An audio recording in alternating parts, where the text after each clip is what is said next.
Pemirsa L2 yang berbahagia, dunia pendidikan di Indonesia hampir tiap tahun mengalami perubahan yang signifikan. Oleh karena itu kami mengundang salah satu ahli atau salah satu orang yang peduli dengan pendidikan, yaitu Bapak Profesor Dr. Bejo, yang pada kesempatan ini bisa hadir, dan beliau juga seorang rektor Universitas Jakarta. Para pemirsa yang berbahagia, pandangan apakah seorang Bapak Bejo, rektor Universitas Jakarta, melihat dari jauh tentang pendidikan di Indonesia ini? Saya persilahkan Pak Bejo mengenalkan sendiri, Pak. Silakan. Baik, terima kasih Pak Laras Rianto. Saya Bejo Suyanto, rektor Universitas Negeri Jakarta. Pandangan saya tentang pendidikan di Indonesia, betul apa yang dikatakan oleh Pak Laras tadi, bahwa pendidikan memang harus mengalami perubahan setiap saat, dan perubahan tersebut menandakan sebuah kemajuan yang dialami oleh dunia pendidikan itu sendiri, karena dunia pendidikan harus selalu menyesuaikan dengan perkembangan masyarakat. Di samping itu, pendidikan juga berkembang karena perkembangan dunia ilmu pengetahuan. Di dunia pendidikanlah ilmu pengetahuan terus berkembang melalui riset-riset yang dilakukan oleh para ilmuwan. Saya kira itu komentar awal saya, Pak Laras. Ya. Oke, Pak, saya kira sangat menarik. Apalagi Bapak sebagai rektor Universitas Jakarta, yang dulu sebetulnya bukan universitas ya, Pak? Ya, dulu IKIP Jakarta. IKIP Jakarta. Sekarang namanya Universitas Negeri Jakarta. Oke, Universitas Negeri Jakarta yang sebelumnya mencetak guru-guru di Jakarta yang luar biasa, sekarang jadi universitas yang cukup dibanggakan di negeri ini. Selanjutnya, Bapak sebagai orang yang berkecimpung di dunia pendidikan, apakah penilaian Bapak terhadap pendidikan di Indonesia yang terus berkembang ini? Mungkin saya mulai dari lembaga saya. Universitas di Jakarta memang sebuah universitas, tetapi 85% mahasiswanya masih memproduksi calon-calon guru. Hanya 15% sebagai pendukung penguatan keilmuan, membuka program-program non-pendidikan. Nah, pendidikan di Indonesia akan maju kalau didukung oleh guru-guru yang cerdas. Nah, oleh karena itu Universitas Jakarta adalah salah satu universitas yang mempersiapkan guru-guru cerdas ini. Pasti didukung dengan yang lain, karena di Indonesia ada 374 sekolah guru, yang salah satunya adalah Universitas di Jakarta. Negeri dan swasta itu terdiri dari 35 perguruan tinggi negeri pencetak guru, dan selebihnya adalah perguruan tinggi swasta. Tapi semuanya saya kira memiliki misi yang sama, yaitu mempersiapkan calon-calon guru yang baik, calon-calon guru yang cerdas, sehingga bisa mempersiapkan generasi Indonesia yang cerdas ke depan. Nah, ini barangkali misi utama dari Universitas Negeri Jakarta dan juga LPTK lain, lembaga pendidikan, tenaga kependidikan yang lain yang mempersiapkan tenaga guru di Indonesia. Saya kira itu, Pak Laras. Oke, saya kira itu sangat luar biasa. Tapi saya melihat banyak sekarang ini kualitas guru yang belum bermakna untuk kepentingan masyarakat dan tidak bisa menyesuaikan dengan teknologi yang ada, yang saat ini memang berkembang seperti di internet dan seterusnya. Oleh karena itu, bagaimana menurut pandangan Bapak untuk meningkatkan kualitas SDM, khususnya guru yang baru belajar di Universitas Jakarta atau guru-guru yang sudah mengajar sekarang? Bagaimana? Baik, memang kebijakan pemerintah dulu bahwa untuk menjadi guru, khususnya guru sekolah dasar, itu dulu kan cukup tamat SPG. Nah, tetapi sejak lahir Undang-Undang Guru tahun 2005, maka kemudian guru minimum harus lulus S1.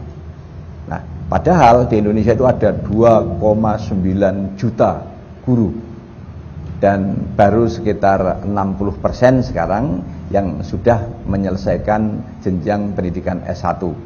Nah, itu pun dicetak dari Sabang sampai Merauke dengan bervariasi program pendidikannya, dan masih 40% lagi yang masih setara dengan SLTA, Pak Laras.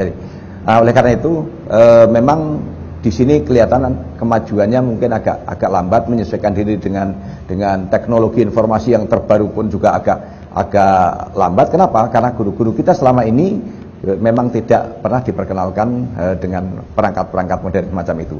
Tetapi sekarang secara pelan tetapi pasti pemerintah terus berusaha mempersiapkan guru-guru kita, baik yang sudah mengajar, apalagi yang calon. Kalau yang calon pasti wajib lah itu, tapi bagi para guru yang sudah ada di lapangan terus diupayakan agar mereka menyesuaikan dengan perubahan dan perkembangan terbaru. Nah, memang kendalanya bagi guru-guru yang di pedesaan, yang di daerah, karena perangkat IT sendiri juga tidak mudah untuk mengadakannya, maka itu bukan sesuatu yang sederhana juga. Nah, oleh karena itu perlu kerja keras semua pihak, baik pemerintah pusat, pemerintah daerah, dan juga guru-guru sendiri, agar terus berusaha keras untuk menyesuaikan diri, menyesuaikan perkembangan dengan perkembangan teknologi dan informasi terkini. Waktu itu kan pendidikan yang diberikan, pelatihan yang diberikan oleh Dignas, semacam pelatihan-pelatihan itu apakah sudah mengacu dengan kemajuan teknologi yang sekarang? Saya melihat masih ketinggalan lagi, Pak. Jadi yang 60% tadi. Betul. Ya, gimana?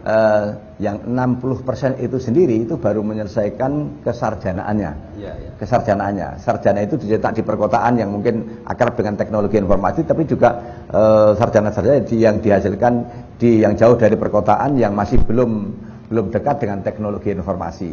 Ya. Nah, oleh karena itu yang sudah S1 ini pun terus diupayakan agar mereka akrab dengan perkembangan ilmu pengetahuan dan teknologi. Nah, bagi yang masih 40% yang sudah kerja tetapi belum disesuaikan ijazahnya baru dalam rangka penyesuaian. Nah, di sini juga diupayakan agar mereka terus berusaha belajar tentang teknologi informasi, belajar melalui jarak jauh, telekonferensi dan sebagainya. Paling tidak mereka diperkenalkan. Nah, dengan perkenalan itulah diharapkan para guru kemudian punya minat belajar dan kemudian ikut menggunakan teknologi informasi itu. Itu harapan pemerintah ke depan seperti itu. Jadi berarti informasi yang diberikan waktu yang 60% tadi, ya. 60% SDM Betul. Guru yang dilatih tadi berarti belum mengacu dengan IT. Oh, belum seluruhnya. Belum seluruhnya. Artinya mestinya ini ada perubahan lagi, Pak, paradigma agar supaya guru-guru yang sudah mendapatkan sertifikasi mesti dididik lagi, Pak, berarti. Nah, karena ketinggalan lagi kalau tidak. Betul. Dan saya pikir begini, dididik itu ada dua pendekatan. Pendekatan pendidikan melalui upaya yang dilakukan oleh pemerintah, tetapi juga bisa dilakukan melalui lembaga-lembaga dan upaya sendiri. Karena sebenarnya untuk menjadi sesuatu itu tergantung dari niatnya para guru itu sendiri. Saya kira pemerintah sudah memberikan satu fasilitasi untuk mencapai tujuan itu. Nah, persoalannya memang kadang-kadang diperlukan greget yang tinggi oleh para guru itu sendiri untuk mau terus belajar dan berubah. Karena sebenarnya ketika perubahan di sekeliling kita, itu guru-guru harus juga bisa mengadaptasi diri, menyesuaikan diri dengan perkembangan itu. Nah, upaya-upaya yang dilakukan pemerintah pasti belum mencukupi, dan oleh karena itu peran masyarakat, peran berbagai lembaga lain juga menjadi sangat penting. Misalnya diadakan training-training, pelatihan-pelatihan bagi para guru di luar kebijakan pemerintah. Saya kira itu satu hal yang sangat positif. Ya. Artinya pendidikan tatap muka dan biasa kita lakukan selama betul. ini. Padahal sekarang ini teknologi sudah menjurus kepada teknologi digital, Pak. Dan ada internet dan seterusnya. Kebetulan TV internet yang kita berdiskusi ini di TP-Link. Jadi TP-Link itu untuk berkolaborasi untuk e-learning solution gitu loh. Artinya bagaimana membuat semua mudah untuk belajar dengan cara-cara melalui internet. Menurut tanggapan Bapak, dengan adanya teknologi yang luar biasa ini, apakah tidak ini membuat orang cepat, tidak tanpa ada tempat kita bisa belajar dan seterusnya? Bagaimana? Saya pikir ini satu hal yang sangat positif. TP-Link menjadi salah satu dari program ini yang bisa memfasilitasi masyarakat untuk belajar mungkin jarak jauh atau belajar mandiri, terserah nanti. Teknologi sudah maju begitu pesat. Sarana prasarana juga sudah begitu dekat. Dengan BlackBerry di tangan yang harganya cukup murah saja, kita sudah bisa memperoleh semua informasi. Nah, kalau nanti ini TP-Link bisa menyiapkan berbagai program, ada semua program-program itu bisa disiapkan melalui jaringan ini, saya kira anak-anak pasti memiliki konotasi yang positif ya. Nanti kalau ujian itu nggak boleh contek-contekan gitu ya, karena selama ini justru yang terjadi itu di ujian gitu. Tetapi di pembelajaran itu mestinya yang terpenting. Saya kira sarana ini menjadi ke depan akan menjadi salah satu salah satu alat yang paling efektif.